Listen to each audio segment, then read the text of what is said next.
आज से हम देखने जा रहे हैं इंटीग्रेशन। इंटीग्रेशन क्या है? इंटीग्रेशन का मतलब होता है जोड़ना।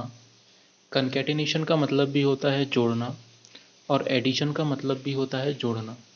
अगर कोई तुमसे कह दे कि तुम्हें एरिया निकालना है रेक्टेंगल का, तो तुम क्या करोगे?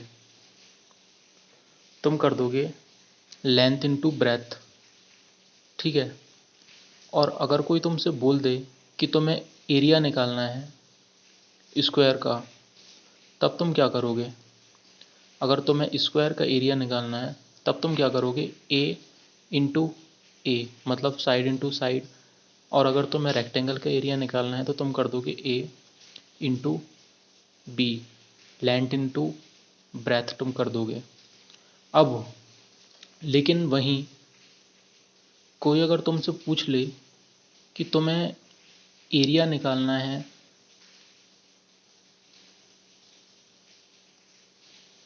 ये इस जगह का, अब तुम क्या करोगे? मेरी बात समझ रहे हो? अगर कोई तुमसे पूछ ले कि तुम्हें एरिया निकालना है इस रीजन का, तब तुम क्या करोगे? और अगर कोई पूछ ले कि तुम्हें एरिया निकालना है इस रीजन का, तब तुम क्या करोगे? अगर कोई तुमसे पूछ ले कि तुम्हें एरिया निकालना है इस रीजन का, तब तुम क्या करोगे? तब तो तुम्हारे पास कोई भी फॉर्मूला नहीं होगा जो कि तुम्हें ये बता सके कि इस अ, इस कर्व का जो एरिया है वो तुम्हें कैसे निकालना है। सो इंटीग्रेशन एक तरह का मेथड है जो कि यूज़ हम करते हैं एरिया ऑफ प्लेन रीजन को फाइंड करने के लिए, जो कि बाउंडेड हैं गिवन कर्व ऑफ लाइन से। इस तरह के एरिया को फाइंड करने के लिए तुम्हें इस एरिया को इन्फिनिट पार्ट्स में तोड़ना होगा। तुम इसको डायरेक्टली फाइंड नहीं कर सकते, तुम्हें इसको तोड़ना पड़ेगा इनफाइनाइट पार्ट्स में, बहुत ही छोटे छोटे पार्ट्स में तोड़ना पड़ेगा। इतने छोटे छोटे पार्ट्स कि ये लगभग दिखे ही ना तुम्हें। तो फिर उसकी एक लिमिट होगी, तुम्हें लिमिट डिफाइन करनी पड़ेगी और उसके बेसिस पर तुम उसको सॉल्व करोगे इंटीग्रेशन की मदद से। तुम उसे जोड़ोगे। जब तुमने किसी चीज़ को तोड़ दिया तो अब उसे जोड़ना भी तो पड़ेगा। एरिया क्या होता है? एरिया होता है कि कितना एरिया तुम्हारा है, मतलब ये जो छोटे छोटे पार्ट्स हैं इसको जोड़ करके ही तो एरिया बना है। वही जब तुमने ये जो तुम्हारा एरिया है इसको तुमने पूरी तरीके से तोड़ दिया और फिर तुम एक एक पार्ट को जोड़ रहे हो इंटीग्रेशन की मदद से, लिमिट्स की मदद से, उसे हम कहेंगे कि तुम इंटीग्रेशन कर रहे हो। ठीक है।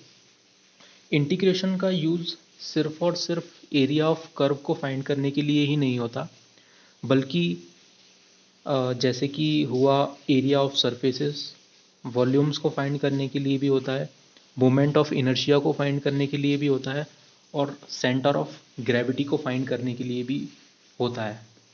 अब एक चीज़ ये देखो कि इंटीग्रेशन को तुम एंटी डेरिवेटिव भी बोल सकते हो।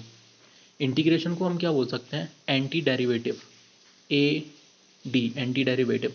एंटी डेरिवेटिव मतलब डेरिवेटिव का उल्टा, मतलब डिफरेंशिएशन का उल्टा, उसे तुम कहोगे इंटीग्रेशन। डिफरेंशिएशन का मतलब क्या होता था? तोड़ना। तुम चीज़ों को तोड़ रहे हो। और इंटीग्रेशन का मतलब क्या होता है? जोड़ना।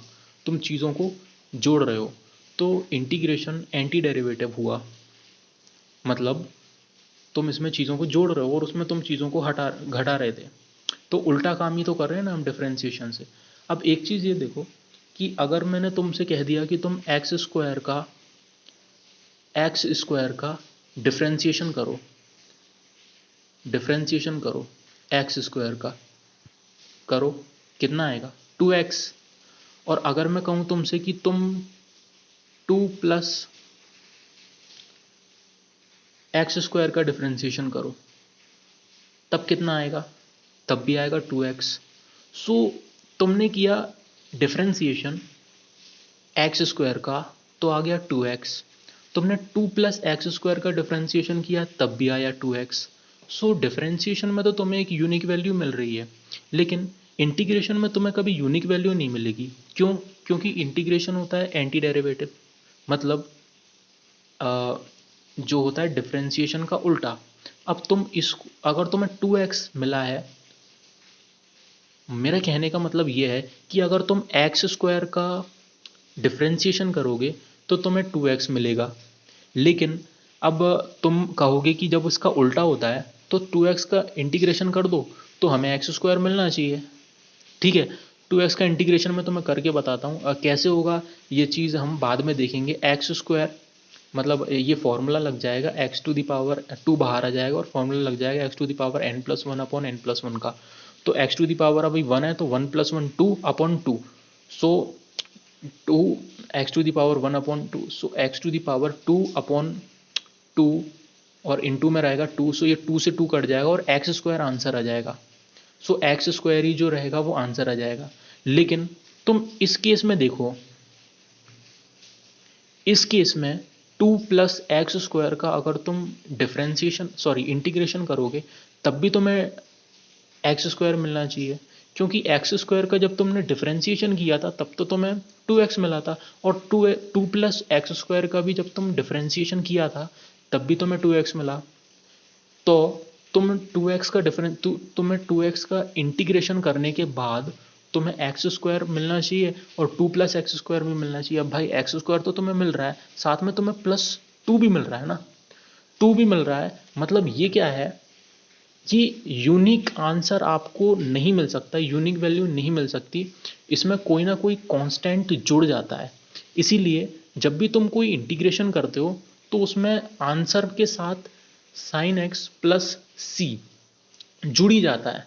जैसे कि मैंने अभी जो एग्जांपल में समझाया आप उसको रिकॉल करो और अब देखना कि इसमें मैंने प्लस सी क्यों लगाया। अब तुम्हें वो चीज़ समझ में आ गई होगी कि इंटीग्रेशन में हम प्लस कांस्टेंट लगाते हैं तो क्यों लगाते हैं, क्योंकि हर बार आपको जो है यूनिक वैल्यू तुम्हें हर एक फंक्शन की नहीं मिलेगी। ठीक है, तो ये लगभग लगभग जो है इम्पॉसिबल ही है। ठीक है, अब हमने ये समझ लिया कि इंटीग्रेशन में तुम्हें कांस्टेंट जोड़ना पड़ेगा, क्यों जोड़ना पड़ेगा हमने ये भी देख लिया, और हमने ये भी देख लिया कि इंटीग्रेशन में जो यूज़ होता है वो किस किस के लिए होता है। सो धीरे धीरे हम एप्लीकेशन ऑफ इंटीग्रल पे भी जाएंगे, लेकिन सबसे पहले तुम्हें ये सॉल्व करना सीखना पड़ेगा कि इंटीग्रेशन को सॉल्व कैसे करते हैं। तो हम चालू करते हैं हमारे कुछ फॉर्मूलों से। फॉर्मूले अगर तुम्हें डिफरेंशिएशन के याद हैं तो इंटीग्रेशन के फॉर्मूले तुम्हें ज़्यादा मुश्किल नहीं लगेंगे, और फॉर्मूले में एक बार मैं पूरे नहीं बताऊंगा, 10 या 15 फॉर्मूले तो मैं बता दूंगा, उसके बाद उस फॉर्मूले पे क्वेश्चंस बता दूंगा, उनके बाद मैं और फॉर्मूले जब बताऊंगा जब वो क्वेश्चंस मैं करवाऊंगा, नहीं तो तुम भूल जाओगे और तुम्हें समझ में भी नहीं आएगा कि ये चल क्या रहा है। ठीक है, अब ये देखो सबसे पहले चीज़ एक्स इनवर्स। एक्स इनवर्स का मतलब x to the power of -1। तुम इसको क्या करोगे, नीचे ले आओगे और x to the power 1/x, या फिर तुम्हें एक्स टू द पावर -1 लिख रहा हो तो तुम क्या कर दोगे, उसका इंटीग्रेशन log x कर दोगे। एक चीज़ और, इंटीग्रेशन का साइन होता है ये जो भाई साहब आपको दिख रहे हैं ये है इंटीग्रेशन का साइन। ठीक है, इंटीग्रेशन और तुम्हें उसके साथ dx भी लगाना पड़ेगा। अगर कहीं पर भी तुम्हें ऐसा और dx मिल जाए, इसका मतलब होता है यार कि तुम्हें इंटीग्रेशन करना है। ठीक है, कहीं पर भी तुम्हें डिफरेंशिएशन दिख जाए तो d/dx उसका साइन होगा, और किसके रेस्पेक्ट में करना है, ये x के रेस्पेक्ट में करना है। ठीक है, तो इंटीग्रेशन का जो साइन होता है वो होता है ये जो हमने देख लिया। log x डिफरेंस इंटीग्रेशन होता है किसका, 1/x का। मैं ट्रिक भी बताऊंगा कि कैसे इनको याद रखना है। log x तो मैं याद ही रखना पड़ेगा, साइन कॉस में ट्रिक्स चलती हैं। साइन थीटा का जो इंटीग्रेशन होता है वो होता है कॉस थीटा, माइनस लगाया क्यों लगाया मैं बताता हूँ। देखो जितने भी सी सी से स्टार्ट हो रहे हैं ना, सॉरी सी सी से जो आंसर जिनके स्टार्ट हो रहे हैं उनमें लगेगा माइनस। भैया हम माइनस और प्लस में कंफ्यूज हो जाते हैं, तभी तो बता रहा हूँ। जो जो सी से स्टार्ट हो रहा है ना, कॉसेक कॉट, आंसर में जिसके सी है उसमें प्लस लगेगा, सॉरी माइनस लगेगा।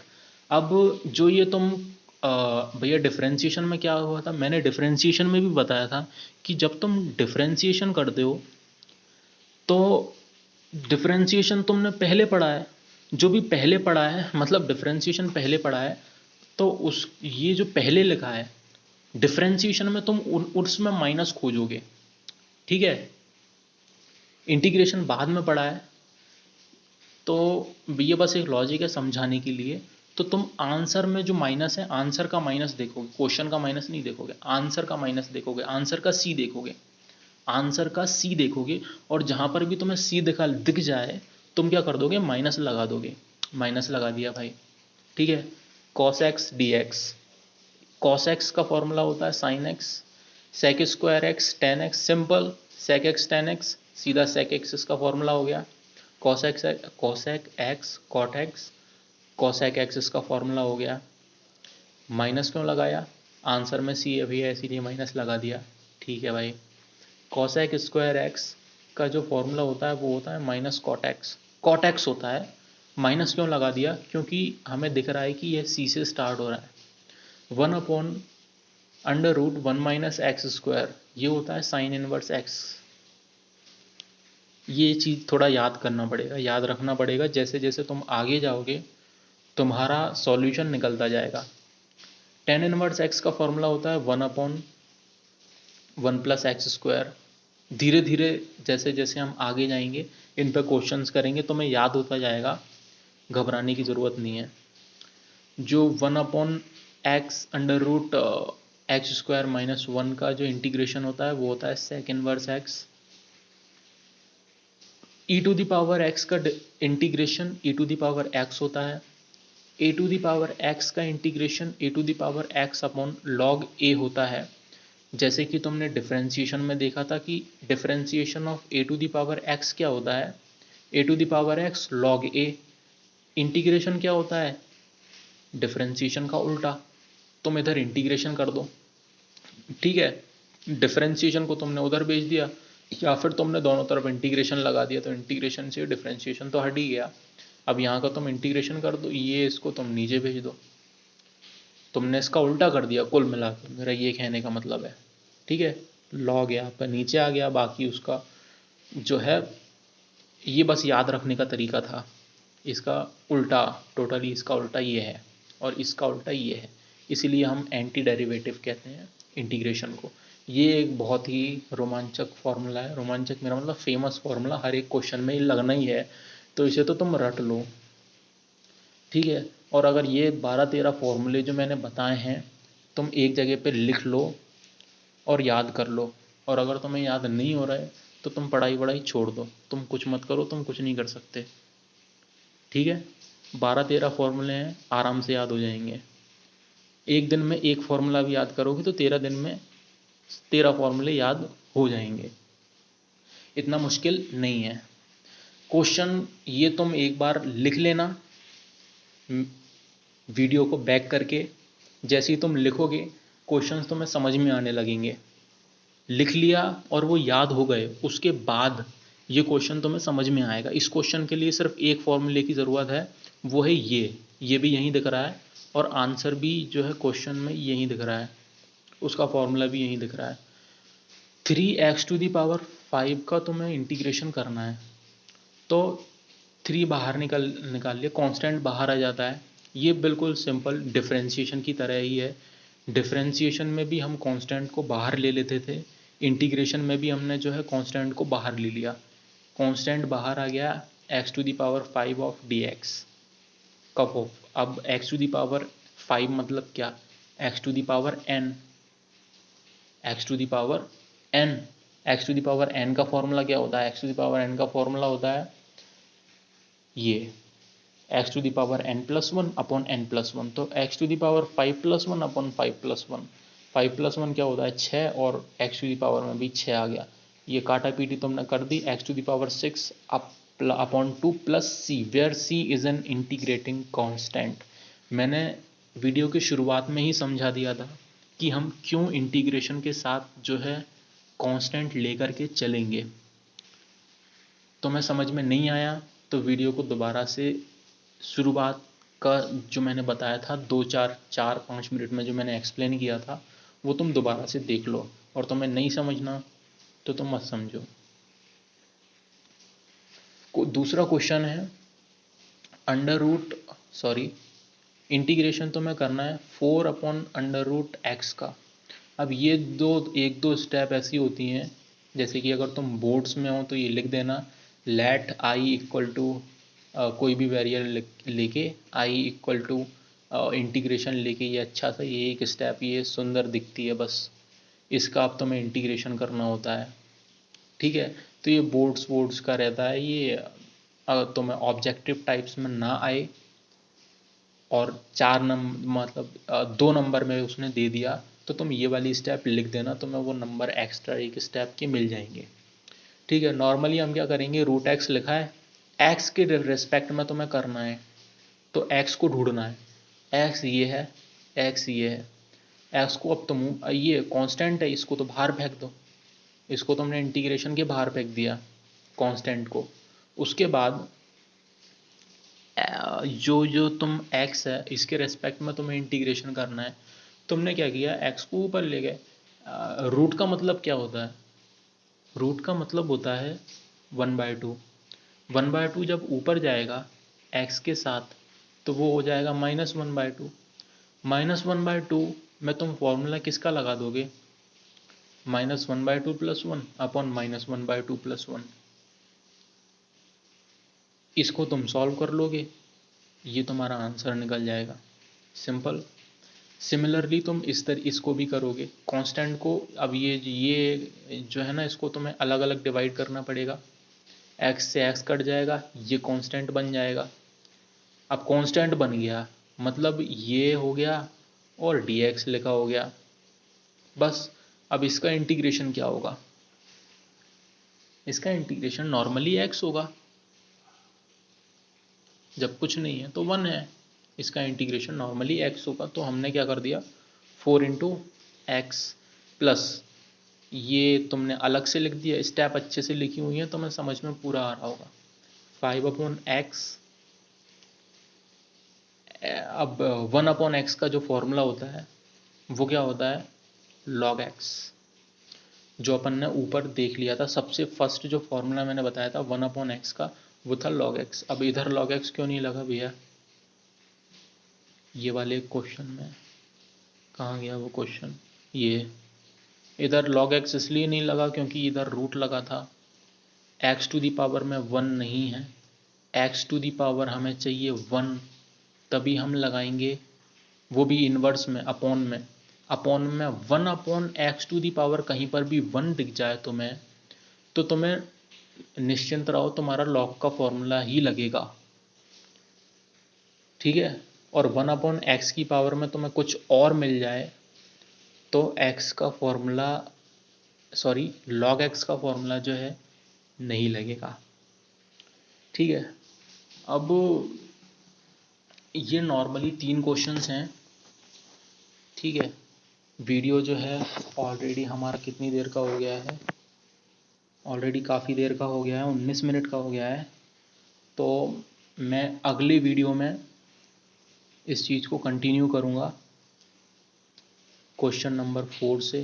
क्वेश्चंस तो काफ़ी सारे थे देखो, लेकिन अगले वीडियो में क्वेश्चन नंबर 4 से मैं कंटिन्यू करूँगा। जब तक के लिए तुम ये चीज़ याद कर लो और अच्छे से जो है जो फॉर्मूले जो हैं वो याद कर लो। एक दिन में एक फार्मूला भी अगर याद करोगे तो अच्छे से याद हो जाएगा, और लिख लो, ये 13 फार्मूले काम में आएंगे। ठीक है, तो मिलते हैं हम नेक्स्ट क्लास में।